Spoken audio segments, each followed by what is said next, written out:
안녕하세요.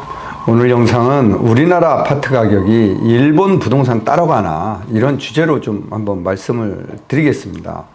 우리가 이제 지금 언론에 나와 있는 그런 내용들을 보면은 우리도 잃어버린 30년, 집값 급락, 버블 붕괴 닮은 꼴 이런 기사들이 등장을 하고 있어요. 1980년대 후반 일본의 경제가 급성장의 정점을 찍었다.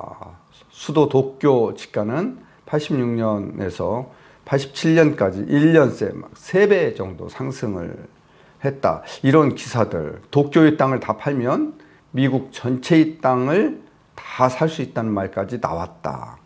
이러한 이야기는 버블 붕괴와 함께 사라진 한때의 영화로 전락했다. 이런 이제 기사들이 있는데, 아무튼 80년대 세계 경제가 무지 좋았죠.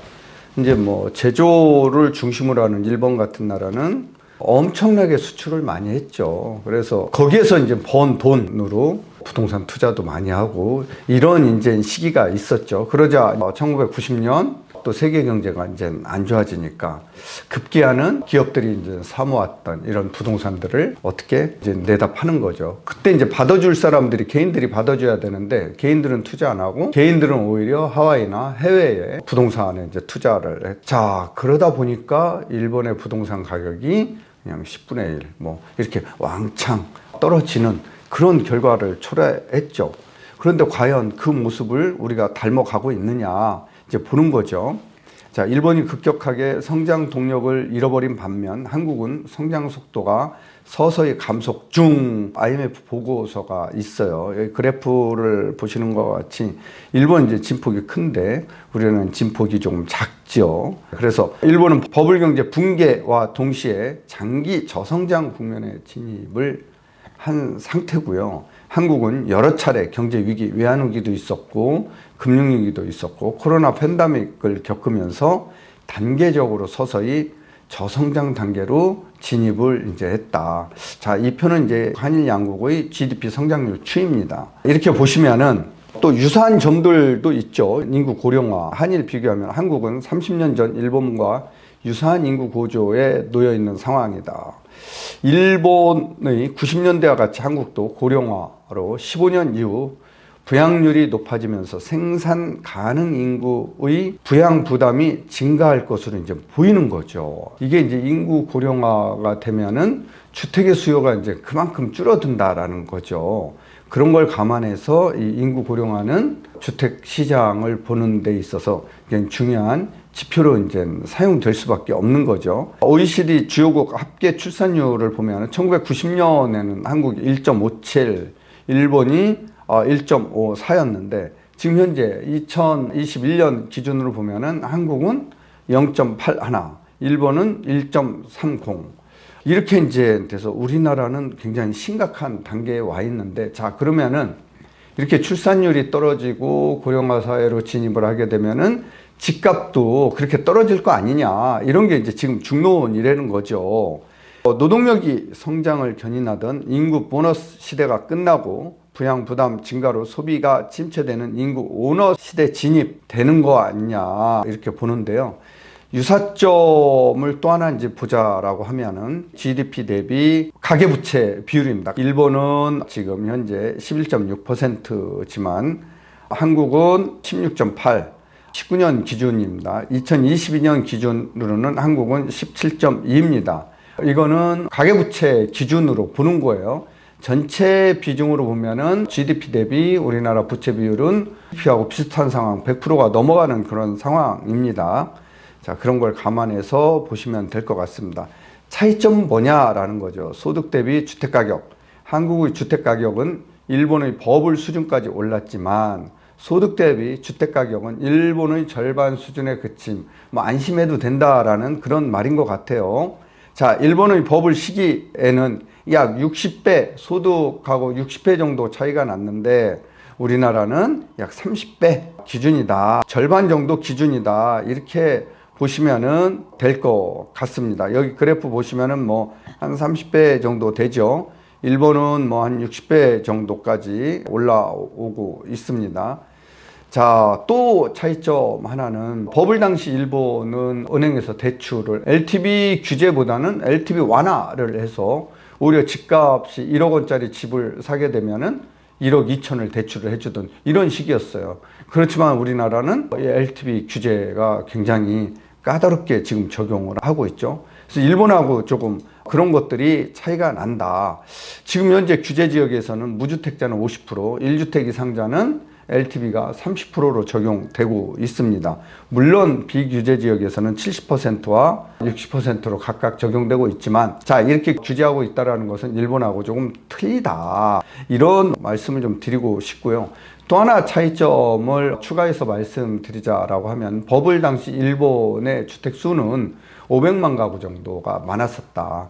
근데 지금 현재 우리나라는 지난 2년 전에 대선도 했지만 그때 여야 대통령 후보들이 310만 호, 270만 호 주택 공급 대책을 발표를 했듯이 지금도 그렇게 주택이 부족한 상황이다라는 거죠.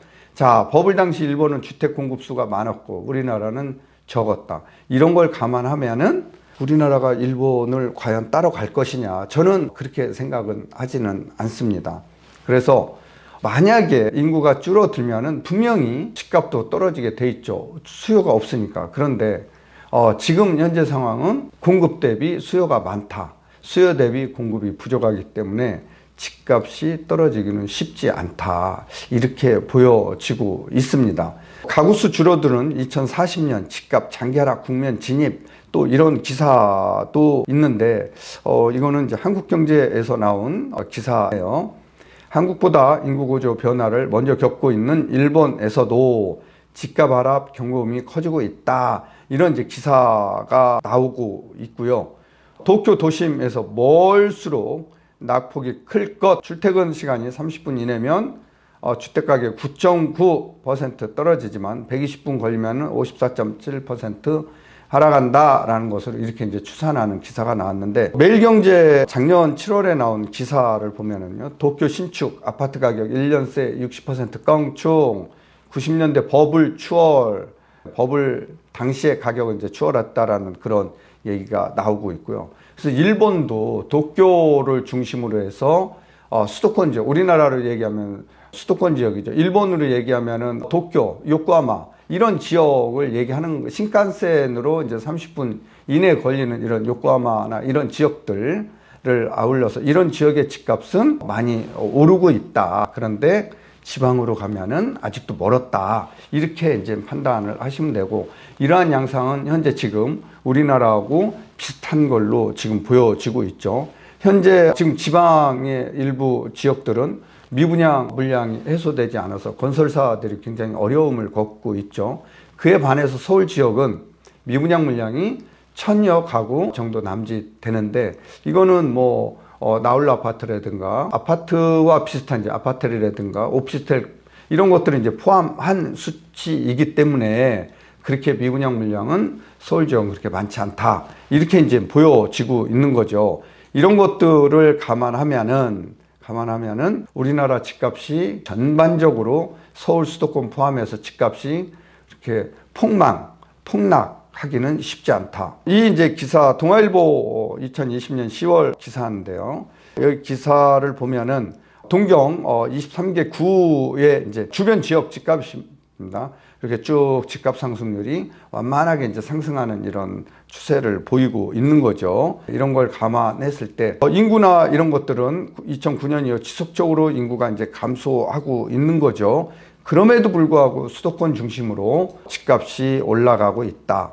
자, 우리나라 서울 아파트 매매 지수 진감률 4월 기준으로 보면은 지금 진감률이 2023년 떨어졌다가 지금 상승하고 있는 거 보이시죠? 상승했다가 지금 다지고 다시 이제 올라갈 채비를 하고 있는 이 그래프를 이제 보시면은 될 것 같고, 전세가율 비율도 지금 55% 선을 넘어서고 50%는 완전히 넘어선 상태고요.